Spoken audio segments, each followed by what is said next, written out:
Сәлеметсіздер ме балалар? Біз өткен сабақта қандай тақырыпты өтіп едік? Кімнің шығармаларын оқып жатырмыз? Айша?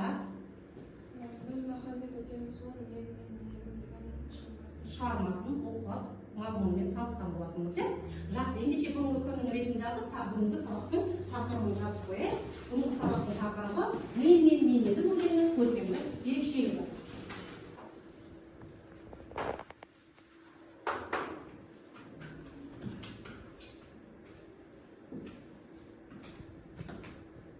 Біздің бүгінгі сабағымыздың мақсаты шығармадағы әдеби тілді құбылту мен айшықтаудың түрлерін талдай отырып, автор стиліне баға беру. Енді сендерге ой түрткі сұрақтарын қояйын. Мен едім деген жолдар арқылы ақын не айтқысы келді деп ойлайсыңдар?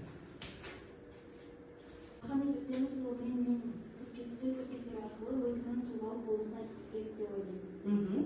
Жақсы. Сөйлеш құралдарды бір рет еске түсіріп өтейік. Метафора дегеніміз не еді? Аяу. Троптың бір түрі ол екі затты қатар қойып суреттеу. Өте жақсы. Ал теңеу дегеніміз не еді? Теңеу. Аяжан. Затты немесе құбылысты оған ұқсас белгілеріне салыстыру. Ұқсас белгілер затқа салыстыру. Зат пен затты салыстыру. Жарайсын. Жақсы. Анафора дегеніміз не? Көркем шығармалардағы дауыссыз дыбыстың қайталануы. Жоқ. Қателестік, балалар? Ал Марал? Шығармаларда өлеңнің басында сөздерді Қайталану, көркем шығармалардағы бір сөздің бірнеше тармақта, яғни екі тармақта қайталану. Эпифора дегеніміз не? Бекмырза? Сөздің өлең тармақтарынан соңына қайталанып келуі. Эпитет дегеніміз не? Кәне, кім айтады? Эпитет дегеніміз не? Эпитет дегеніміз затты не құбылысты көз алдымызға ерекше сипаттайтын әдеби тіл. Жақсы, отыра қой. Риторикалық сұрау дегеніміз не? Нұршат? Жауап беруді қажет етпейтін ойды, сезімді, әсерді жеткізу үшін қолданылатын құрал. Өте жақсы. Отыра қой. Оқимыз. Біріншісін оқимыз. Қайраңнан алған шабақтай дайды, тайды деп жалғаулар арқылы теңеуге теңеп тұр. Бұл жердегі көркемдегіш құрал? Теңеу. Теңеу, өте жақсы. Ал Марал, келесі өлең жолдарын оқып жіберейік. Қарны жуан билердің атандай дауысын ақыртып, керегесін кескілеп, отын етсем деп едім. Торлығын кескілеп, тоқым етсем деп едім. Тіріктіде тектіңді ителігі көзін төңкеріп, күшіктей дауысын қымсытып, әділ жаннан түнетіп, ат артынан өтіп, артына салсам деп едім. Бұл жерде не айтпаймыз? Бұл жерде біз торлығын кескілеп, тоқым етсем деп едім деген жолдарда аллитерация жайында анафора айтамыз. Сонымен қатар. Қандай көркемдегіш? Бұл жерде градация байқалып тұр. Ерекшелеп. Ерекше әсірелеп жеткізіп тұр, өлең жолдарын. Жақсы. Қай қазақтан келмедім? Қай қазақтан келмедім дейді, жаңа өзім ережесін айтып өттім. Бұл не? Риторикалық сұрақ. Жақсы, отыра қой. Ал Мадияр, келесі өлең жолдарын оқып жібер. Ат артында үміті бар, артына салсам деп едім. Бұл жерден қандай көркемдегіш құралды байқаймыз біз? Асонанс. Асонанс, өте жақсы. Отыра қой. Бұл жерде екі дауысты дыбыс қатар келіп тұр, жақсы. Аяжан, келесісін оқып жібер. Еңсесі биік ақырда еріксіз кірсем деп едім. Бұл жерде де ассонанс себебі екі дауысты дыбыс қайталанып келіп тұр. Өте жақсы. Оқып жібер. Желгі дұшпан ел болмас, етектен кесіп жең болмас. Бұл жерде болмас дегеніміз эпифора, ежелгі етектен екі дауысын қатар келуі бізде ассонанс. Ассонанс, өте жақсы. Отыра қой. Келесі өлең жолдарын оқып жібер.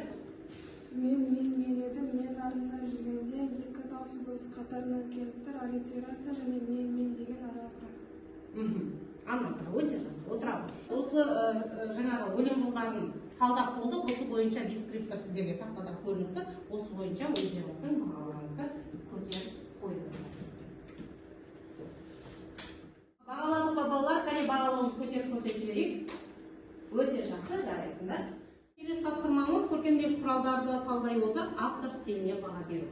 Қане жазылу тапсырмасын орындап жіберейік.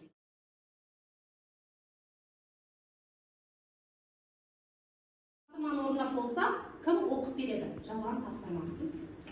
Ал Ақниет. Мен шығарманың көркемдік ерекшелігін жоғары деңгейде бағалар едім. Себебі көбіне қайталама қолданып, өлеңге ырғақ пен мәнер береді. Метафоралар арқылы терең мағына мен образдар жасалады. Лепті сөйлемдер эмоцияны күшейтіп, оқырманға әсер етеді. Бұл ерекшеліктер өлең жолдарын көркем етеді және есте қалады. Өте жақсы. Марал. Шығармадағы автор стилі философиялық табиғатты адаммен қатар қойып толғау айту. Бұл шығармада автор анафора мен параллелизмді көп қолданады. Табиғат арқылы адам өмірін бейнелеп, символикалық бейнелеуді қолданады. Өлеңнің тілі шешендіктің. Поэтикалық құрылысы жанры толғау, көркемдік құралдары, теңеу, метафора, эпитет, аллитерация, асобис. Құрылысы қайталауға құрылған ырғақтық, синтаксистік параллелизм. Автордың айтар ойы адам өмірінің өкініштілігі, табиғат пен адамның байланысы, биіктікте ұмтылған рухтың мықтылығы. Өте жақсы, жарайсың. Ал Аяжан. Ретінде сипатталған және елі жері үшін бәрін істеген ақылды ержүрек болып бейнеленген. Махамбет батырлық жыр дәстүрін жалғастырып, оны жаңа қоғамдық мазмұнын байытқан тұлға.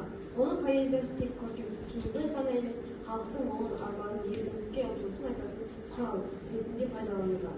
Ол өз өлеңдерін толғауларын, хан сұлтандардың әділетсіздігін, халықтың жағдайын түсіндіріп айтқан. Өте жақсы, жарайсыңдар балалар. Енді осы бойынша жаңағы көркемдегіш құралдарды талдай отырып, автор стиліне баға береді деген дискретті құрылған. Бағаға өздерін бағалап отыруды ұмытпаңдар, иә? Жақсы балалар, ендеше келесі тапсырмаға көңіл бөлейік. Келесі тапсырмада бізге өлең жолдары берілген. Жазға бір ай қалғанда, аласапыран болғанда, бөліне көшкен еліңді бөріккен қойдай қылармын. Жарыла көшкен еліңді жарлы қойдай қылармын. Мен кеткенмен тек кетпен, сізден артық табармын. Ашуыма көп тисең, өзекті жанға бір өлім, ордаңды талқан қылып шабармын дейді. Енді осы жерде берілген үзіндіні оқи отырып, бөліне көшкен еліңді бөріккен қойдай қылармын, жарыла көшкен еліңді жаралы қойдай қылармын деген жаңағы сөз қолданысына талдау жасаймыз және өлеңде кездескен көркемдегіш құралдарды пайдалана отырып, Махамбетке мінездеме береді. Орындап болса, қане, жауап беріп көрейік. Ақниет. Автор шығармаларында Махамбет бейнесі айқын көрсетіледі. Махамбет мінезі өте қызу, бет алған жағынан қайтпайтын ер адам болғандығы өлеңдерде айқын көрсетілгендей. Соғыста батыр, сөзде от ауызы орақ тиді дегендей, жалындаған ақын әрі алғыр шешен. Алғыр шешен, өте жақсы. Ол Мира. Махамбеттің ханға қарсы шыққанын мен Махамбеттің батылдығын көрсетеді. Батылдығын көресің, иә? Жақсы, отырамын. Аяжан. Автордың шығармасында теңеу арқылы бейнесін ашуға болады. Яғни біз оны осы жолдар арқылы айбатты, қайсар, қайтпас, батыр екені көрсетіледі. Жаралы қойдай қылармын деп, жауға келгенде қатыгез адам екенін айтылады. Өте жақсы. Марал. Махамбетті шығармаларында батыр, қайтпас, қайсар, еліне адал болмысымен көре Патша үкіметіне деген ашу ызасынан қандай намысшыл екенін байқауға болады. Өз елі үшін бәріне дайын болған ұлтын азат етудегі көрінісі оны адуынды көрсетеді. Өте жақсы. Мадияр. Ел үшін бәріне баратын батыр, бет алған жағынан қайтпайтын қайсар. Қайсар, өте жақсы. Махамбет бұл өлең жолдарында Махамбеттің батырлығы, өзіне сенімдігі және қайтпас қайсарлығы айқын көрінеді. Өте жақсы. Жақсы балалар, жарайсыңдар, өзіңіз бағалап отырайық.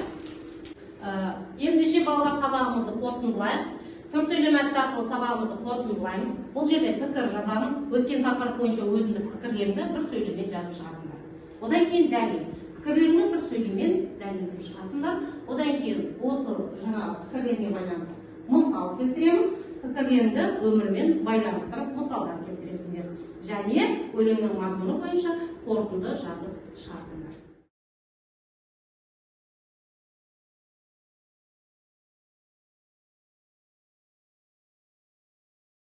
Балалар, ендеше бүгінгі сабағымызда біз сабақ мақсатына қол жете алдық, иә? Көркемдегіш құралдарды талдай алдық және оны қолдана отырып автор стиліне баға бердік.